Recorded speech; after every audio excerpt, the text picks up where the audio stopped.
সুপ্রিয় দর্শক, স্বাগত জানাচ্ছি রূপসী বাংলা টেলিভিশনে। আমি ইব্রাহিম করিম। আজ আমাদের স্টুডিওতে এসেছেন বিশিষ্ট লেখক, গবেষক, রাজনীতিবিদ জনাব মাওলানা মাসুদুর রহমান।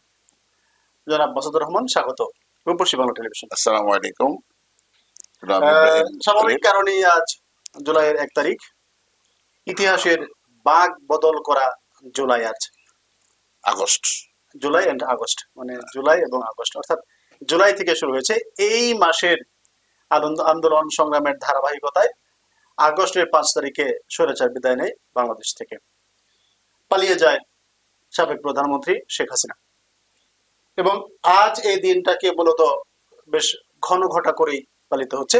নানান কর্মসূচি, সরকার এবং রাষ্ট্রের স্টেক হোল্ডার যারা আছেন, যারা গণতন্ত্রগামী বলে দাবি করেন, তারা সবাই আজকে মাঠে বিভিন্ন কর্মসূচি নিয়ে।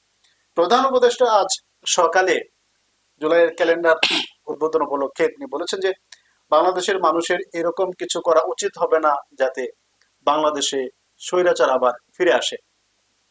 আসলে তিনি কি বোঝাতে চেয়েছেন, যে কোন ধরনের স্বৈরাচার, কাদেরকে বোঝাতে চেয়েছেন যে এই বাংলাদেশে তারা যেন আবার ফিরে আসতে না পারে? ধন্যবাদ। সুপ্রিয় দর্শক, রূপসী বাংলা টিভিতে যারা আমাদের অনুষ্ঠান দেখছেন সকলকে অভিনন্দন। সুঅভিজ্ঞ উপস্থাপক যে প্রশ্ন করেছেন, জানতে চেয়েছেন যে আমাদের মাননীয় প্রধান উপদেষ্টা ডক্টর মোহাম্মদ ইউনূস সাহেব, উনি বলেছেন স্বৈরাচার যেন ফিরে না আসে। আসলে প্রশ্নটা হলো যে স্বৈরাচার বলতে কি বুঝিয়েছেন? আমাদের যে পতিত স্বৈরাচার তাকে বুঝিয়েছেন, না নতুন যারা আসতেছে তাদের ভিতরে যেন স্বৈরাচার না হয় সেটাকে বুঝিয়েছেন? এটা কিন্তু স্পষ্ট নয়। প্রথমত, যে স্বৈরাচার চলে গেছে উনি তো চলেই গেছে, ওনাকে নিয়ে এখন আমাদের ভাবার কিন্তু ওকি নাকি কিন্তু আছে, সুযোগ নেই। ওকি নাকি থাকুক আর যত খুশি থাকুক, ঘরের বউ একবার পালিয়ে গেলে সেই বউকে ফিরিয়ে আনা অনেক কঠিন। আচ্ছা, এটা সাধারণত খুব কমই হয়, প্রক্রিয়ার ব্যাপার। সুতরাং যিনি পালিয়ে গেছেন উনি আবার ফিরে এসে এই মুহূর্তে আবার এই দেশের জনগণকে শাসন করবেন, এটা একটা কাল্পনিক বিষয় ছাড়া অন্য কিছুই নয় আমার কাছে। কাল্পনিক উপাখ্যান। হ্যাঁ, আচ্ছা। কিন্তু যদি আমরা বলি যে আগামীতে যেন আর কোন স্বৈরাচারের আগমন না ঘটে, জি, সম্ভবত এটাই বোঝাতে চেয়েছেন, হয়তোবা এটাই বোঝাতে চেয়েছেন। কিন্তু একটা কথা খলিল সাহেবকে আমি উদ্দেশ্য করে বলছি, জনগণের উদ্দেশ্য করে বলছি যে পিছনের বিগত ইতিহাস থেকে যদি আমরা শিক্ষা না নিই তাহলে আমরা কোনো পরিবর্তন হতে পারবো না। এটা হলো পরিবর্তনের জন্য প্রথম শর্ত। আমরা যদি পিছনের ইতিহাসকে স্মরণ না করি, ইতিহাস থেকে শিক্ষা না দিই, তাহলে আমাদের কোনো পরিবর্তনই সম্ভব নয়।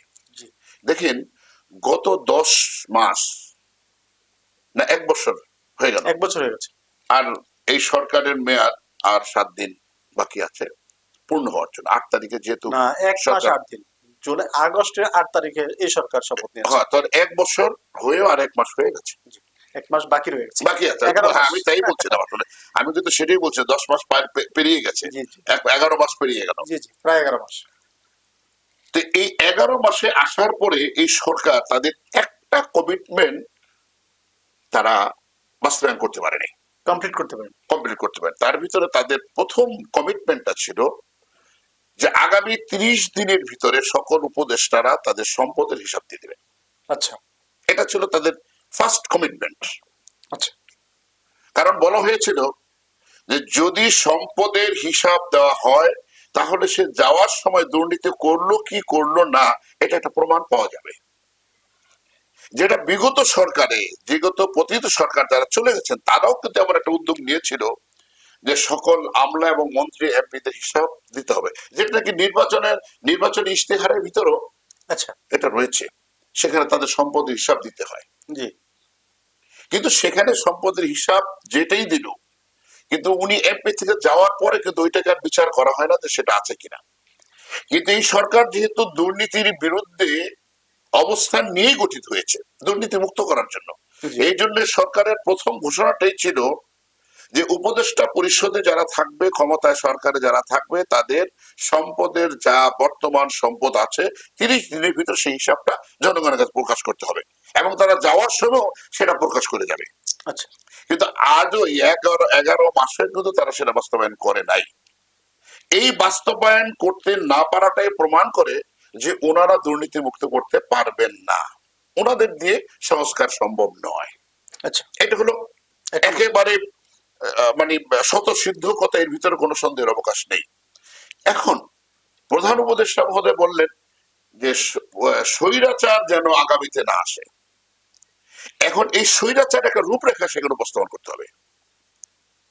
আমি বক্তব্যটা শুনিনি, সেখানে কোন রূপরেখা উপস্থাপন করেছি কিনা আমার জানা নেই। না, সেরকম কিছু হয়। আচ্ছা, যদি সেরকম কিছু না হয় তাহলে এই কথা বলার ভিতরে কি গুরুত্ব আছে? কারণ আপনি তো প্রথম আপনার পরিষদকে দুর্নীতি মুক্ত করতে পারেন নাই, স্বৈরাচারী মুক্ত করতে পারেন নাই। এখানে আমার একটা কথা আছে, সেটা হলো যে এরকম কি দুর্নীতির কোনো প্রশ্ন উঠেছে উপদেষ্টাদের বিরুদ্ধে? অনেকের বিরুদ্ধে উঠেছে, ইতিমধ্যেই উঠেছে। মিডিয়ায় আমরা শুনছি, বিদেশি মিডিয়া শুনছি, দেশেও দেখছি। একজন উপদেষ্টার পিএস এর কাছে যদি 100 কোটি টাকা, আচ্ছা, 100 কোটি টাকা থাকে, উপদেষ্টা, আমার কথা আমি সেটা বলবো না। এখানে আমাদের অনেক উপদেষ্টার বিরুদ্ধে অনেক অভিযোগ এখন অলরেডি শুরু হয়ে গেছে। আচ্ছা, সুতরাং এমন যদি ঘটনা ঘটে তাহলে সেটাকে আরেকজনের যে হয় নাই সেটা আমরা কিভাবে বলবো? সেটা তো আমরা বলতে পারছি না।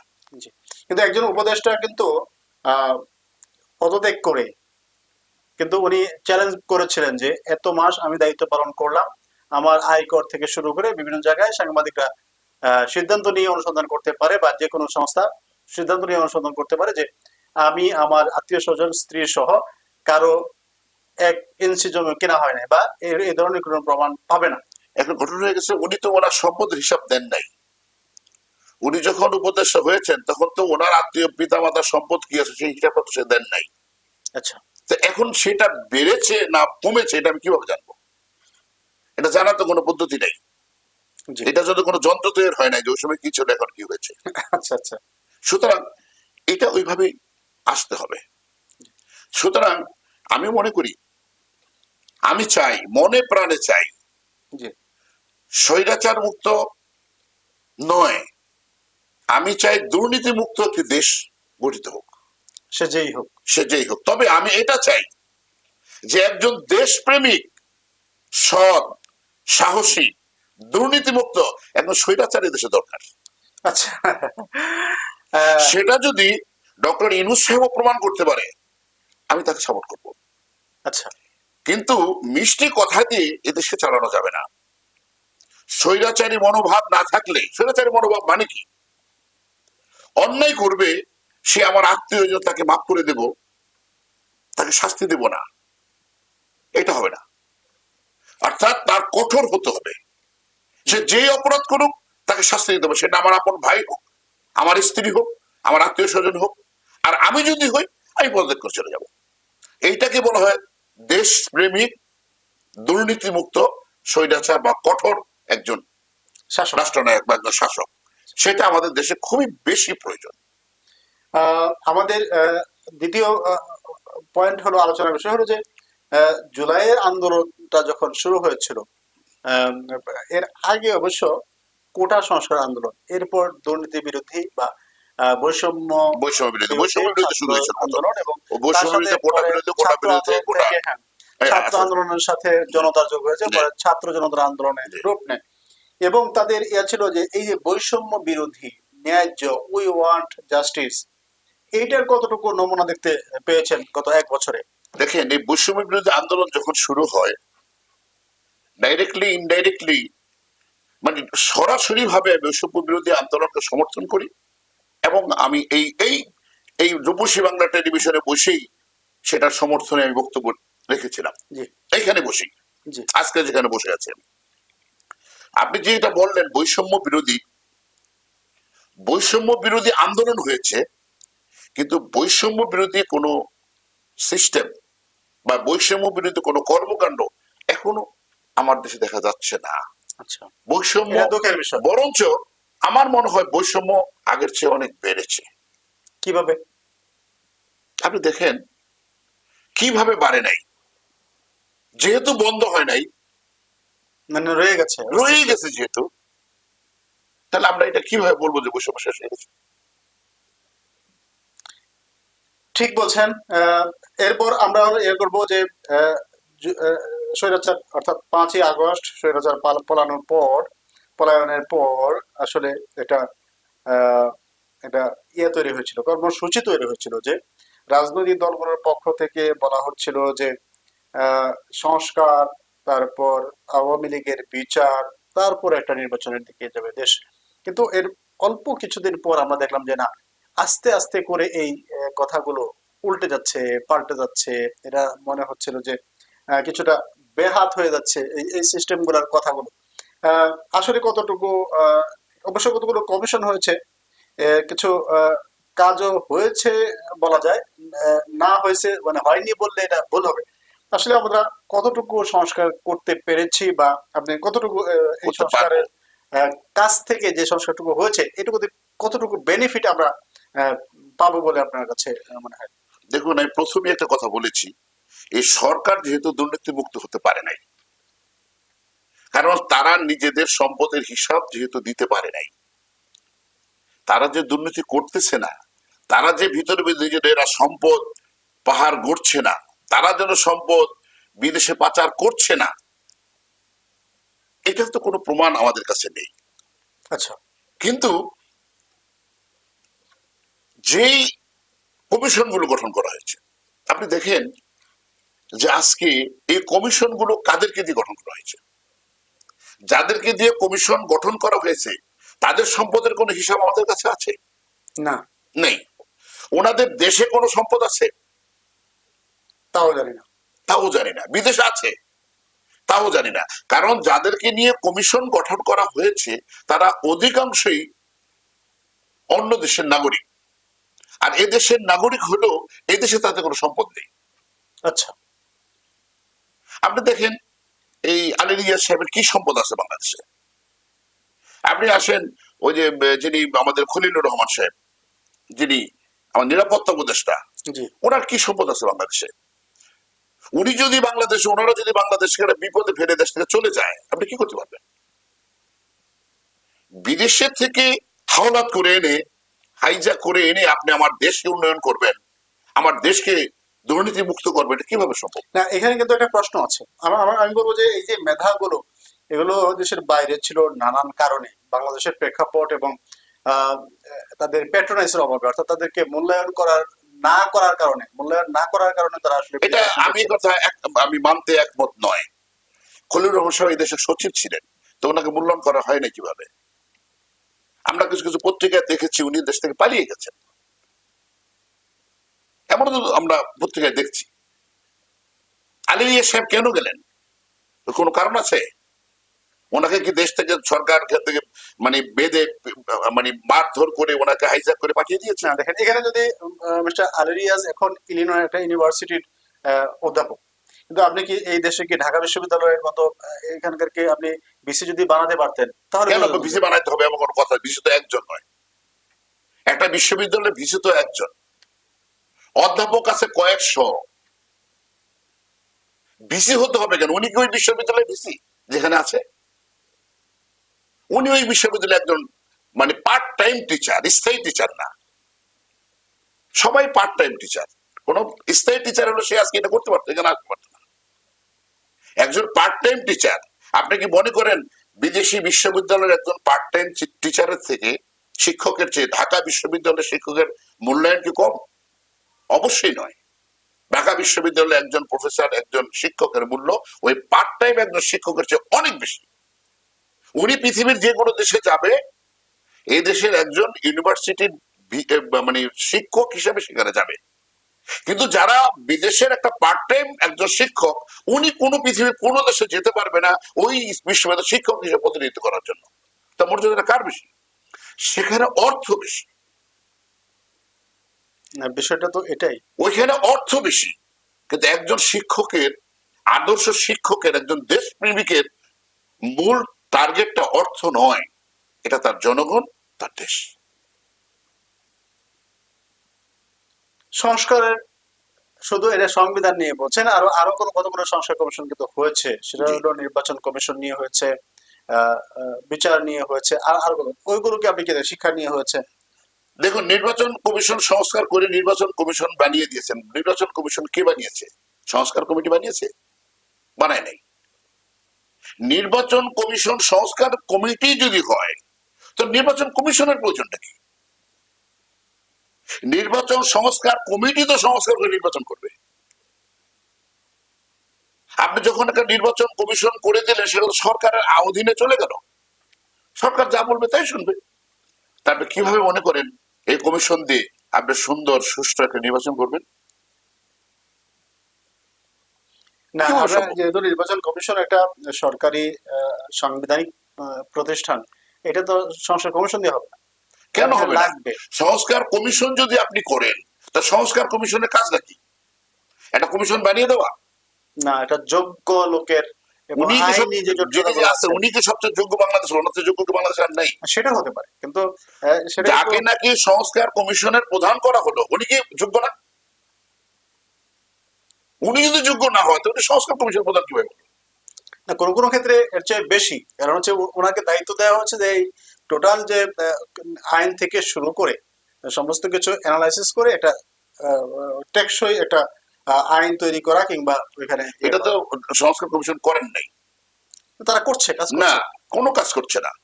এখন সংস্কার কমিশন সম্পর্কে কি বলছে? প্রধান নির্বাচন কমিশন কি বলছে? যে সংস্কার কমিশন যদি তারা কোনো কিছু আমাদেরকে চাপিয়ে দিতে চায়, সেটা আমরা মেনে নেব না, এবং সেটা নির্বাচন কমিশনের জন্য লজ্জাজনক এবং এটা ক্ষতিকর হবে। আগেই বলছে না, এখানে রাজনৈতিক দলগুলোর কিন্তু কিছু ইন্ধন রয়ে গেছে। তারা বলছে যে কিছু কিছু ক্ষেত্রে তারা হুমকি দিয়েছে যে কিছু সংস্কার তারা মানবে না, বা কাগজে কলমে তারা যদি কখনো ক্ষমতায় আসে তাহলে এটাকে পরিবর্তন করে দিবেন। এখন আমরা আসি পরবর্তী ইয়েতে, যে আক্তার হোসেন এনসিপির যিনি সদস্য সচিব এবং উনি ছাত্র নেতা ছিলেন, সংস্কার আন্দোলনের শীর্ষস্থানীয় সমন্বয়ক ছিলেন, তারা বলছেন যে এখন এই মুহূর্তে মুজিববাদী সংবিধান পরিবর্তনের দাবি তারা তুলেছেন। ব্যাপারটা কতটুকু যৌক্তিক বলে মনে হয় আপনার কাছে? দেখুন, সংবিধান এটা এমন জিনিস নয় সেটাকে বাদ দেওয়া যাবে না বা সেটাকে পরিবর্তন করা যাবে না, এমন জিনিস নয়। এবং এই সংবিধান বহুবার পরিবর্তিত হয়েছে। আপনি সংবিধানটা ছুঁড়ে ফেলে দেন না, সমস্যাটা কোথায়? আচ্ছা, এই সংবিধানটা ছুঁড়ে বঙ্গোপসাগরে ফেলে দেন, সুযোগ আছে? অবশ্যই আছে, কেন থাকবে না?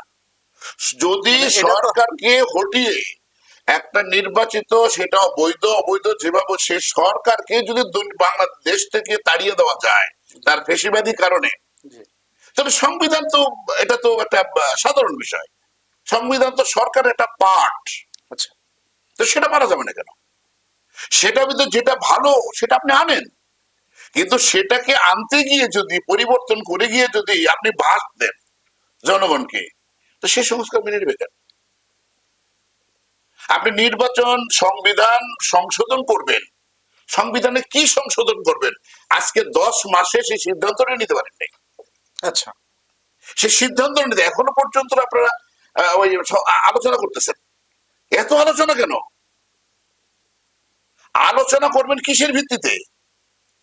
আপনি ওনাদের সাথে আলোচনা করে তারপরে আপনি লিখবেন না? আপনি লিখে সেটা টেবিলে দিবেন যে আমরা এটা করতে চাই, আপনারা কি বলেন? কোনটা? নিয়ম তো হলো যে আমি এটা করতে চাই, আমরা সংস্কার কমিশন আপনারা আমাকে বানিয়ে দিয়েছেন, আমরা এটা দিয়েছে, দেখেন এর ভিতর থেকে যদি আপনাদের কোনো সংশোধন থাকে সেটা আপনারা দেন। এটা ছিল মানে কি বলে সংস্কার কমিটির কর্তব্য। কিন্তু সংস্কার কমিটি 2 লাইন লেখে কিছু করতে পারে নাই। এখন নিজেদের লেখার যোগ্যতা নাই, এই জন্য জনগণ থেকে লেখার কিছু হাওলাত করে নিচ্ছে, দেখি ওনাদের কাছে যেটা পাবো এটা লিখবো।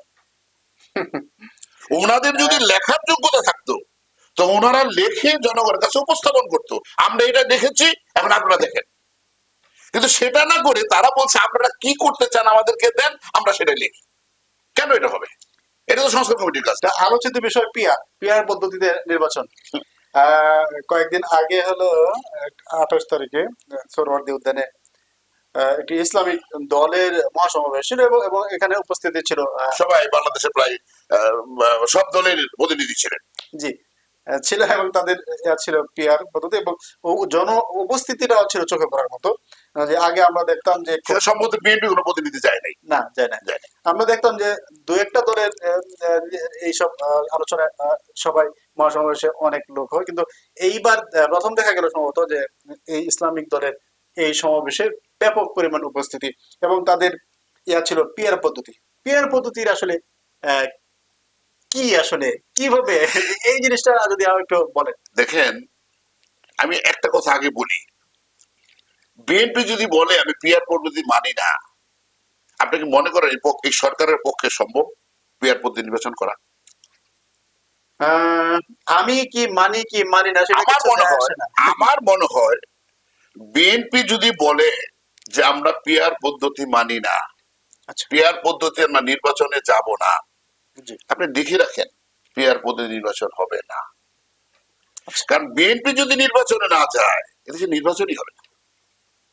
সরকারের এত ক্ষমতা হয় নাই যে বিএনপি কে বাদ দিয়ে সরকার নির্বাচন করবে, এত ক্ষমতা সরকারের হয় নাই অন্তত। কারণ সরকার এখনো পর্যন্ত দেশের আইন শৃঙ্খলা ঠিক করতে পারে নাই। আচ্ছা, সে নির্বাচনে বিশাল এক যোগ্য কর্মযোগ্য, সে কিভাবে সামাল দিবে? প্রশ্নই আসে না। এইটা সামাল দেওয়ায় সরকারের কোনো ক্ষমতা নেই। আর সেক্ষেত্রে যদি বিএনপি বলে আমরা পিয়ার নির্বাচনে যাব না, তাহলে তো সরকারের পায়ের নিচেই মাটি এখনই নাই, তখন তো আরো থাকবে না। অলরেডি তারা দ্বিমত পোষণ করেছে যে পিয়ার পদ্ধতি, তাহলে মনে করেন পিয়ার পদ্ধতি নির্বাচন হবে না। আর যদি হয় এই পিয়ার পদ্ধতির নির্বাচনের সিস্টেমটা কি, কাঠামোটা কি, এটা জনগণের ক্লিয়ার না। না, এটা কিন্তু ক্লিয়ার না। সংস্কার কমিটি কি করছে? সংস্কার কমিটির কাজ কি? যে পিয়ার পদ্ধতি হবে এইভাবে একটা কমিটি যদি, একটা সংগঠন যদি 1% ভোট পায়, সেক্ষেত্রে সেই তার কি হবে, সংসদ সদস্য কি হবে। এখানে একটা দলের 50 জন প্রার্থী নির্বাচন করলো, একজনে 1 লাখ ভোট পেলেন, আরেকজনের আর নির্বাচন সেই সংগঠনের প্রধান সে পেলেন 5,000 ভোট। এখন সেখানে এই সিস্টেমে হবে, ব্যক্তি সিস্টেমে হবে, নাকি দলের মার্কা নিয়ে মার্কা সিস্টেম হবে, সেটাও তো এখনো ক্লিয়ার না। আচ্ছা, এক্ষেত্রে আমি বলতে চাই যেটা করতে হবে যে পিয়ার পদ্ধতির ফুল ডেফিনিশন, ফুল একটা সিস্টেম, এটা জনগণের কাছে উপস্থাপন করতে হবে। এই ক্ষেত্রে আপনি সরকারকে দায় দিচ্ছেন, কিন্তু যে রাজনৈতিক দলগুলো এই পিয়ার পদ্ধতির নির্বাচন চাচ্ছে তাদের উপর দায় বর্তায় কিনা যে জনগণের কাছে এটা পরিষ্কার করা, সভা সেমিনার? না, এটা তো উপস্থাপন করেছেন সংস্কার কমিশন। সংস্কার কমিশন জনগণের কাছে উপস্থাপন করে যে এই পিয়ার পদ্ধতি এই পদ্ধতিতে আমরা একটা নির্বাচন করতে চাই। সেটা তো সে রাজনৈতিক কোন দলের কাছে উপস্থাপন করতে, শুধু বলতেছে পিয়ার পিয়ার পিয়ার, এক পিয়ার পাবলিকেশন পিয়ার কখনো জানি পেয়ারা হয়ে যায়। আচ্ছা, এই যে পিয়ার পদ্ধতি, এই আগে পিয়ার পদ্ধতির সিস্টেমটাকে রাজনৈতিক দলরা যদি না মানে জনগণের কাছে তুলে দেন, জনগণ কি বলে দেখেন। জি জি জি জি, কিন্তু আপনি এখন লিখবেন না, শুধু তাদের কাছ থেকে শুনবেন আমরা পিয়ার, সে কেউ বললো পিয়ার চাই, কেউ বললো পিয়ার চাই না। আসলে পিয়ারটা কি, এটা তো আমাদের জানতে হবে। তো ওই রকম হয়ে যাবে দিল্লি কা লাড্ডু, जो खाया है वो भी पछताया है, जो नहीं खाया वो भी पछताया। যাকে আমরা আরেকটু সামনে আগাই, সেটা হলো পরবর্তী পয়েন্ট হলো যে জোটগত নির্বাচন, যে যে এর দিকে মূলত যাচ্ছে, যে এই যে গত 28 তারিখের আপনার মহাসমাবেশ থেকে মনে হয় যে কিছুটা আঁচ করা যাচ্ছে যে একটা জোটের দিকে যাচ্ছে। এখন জোট এই সিস্টেমটাকে আসলে কোন দিকে যাচ্ছে, জোটবদ্ধতা? দেখুন, বাংলাদেশের দীর্ঘদিন যাবতেই জোটবদ্ধ নির্বাচনের একটা কালচার চলে আসছে। এটা শুধু বাংলাদেশে বললে হবে না, ইন্ডিয়ায়, পাকিস্তানে, ইংল্যান্ডে, আমেরিকায়, এটা পৃথিবীর বিভিন্ন দেশে এখন জোটবদ্ধ রাজনীতির একটা কালচার শুরু হয়ে গেছে। একক দলীয় রাজনীতির কালচারটা বহুত আগেই শেষ হয়ে গেছে। এখন এই যে বহু মানে বিভিন্ন দলের যে ঐক্যবদ্ধ হয়ে রাজনীতি করছে, এটা একটা ভালো দিক আমি মনে করি। আচ্ছা, তবে এই ভালো দিকটা হলেও এই ভালোর ফলটা আমরা পাচ্ছি না। যেমন ধরেন 5টা রাজনৈতিক দল নির্বাচনে অংশগ্রহণ করলো জোটবদ্ধ ভাবে, দেখা গেল একটা দলের এই 5 জন পাশ করছে, আর কোন দলের একজনও পাশ করে নাই। তাহলে এই যে জোটবদ্ধ হলো, এই জোটবদ্ধতার বেনিফিটটা কোথায়? সে একটা দলে পেল। 5টা বা 7টা দলের যে বেনিফিট, পুরো বেনিফিটটা একটা দলের ঘরে চলে আসলো। ওই একটা দলই তখন সরকারে থাকবে, সবকিছু হবে, তারাই সকল ক্ষমতার কেন্দ্রবিন্দু হবে, ক্ষমতাগুলোকে আহরণ করবে। কিন্তু অন্যান্য জোটের সেই সদস্যরা, শরিকরা আছে, তারা কিন্তু কিছু পাচ্ছে না। এই জোটবদ্ধ রাজনীতির যেমন একটা ভালো দিক আছে, একটা খারাপ দিকও আছে। এই জন্য আমাদের দেশে জোটবদ্ধ হওয়ার পরে জোটটা থাকে না, জোটটা ভেঙে যায়। আচ্ছা, এটা কি এই জোটবদ্ধতার ক্ষেত্রে কি কোন ব্যক্তি স্বার্থ কাজ করে বলে মনে হয়?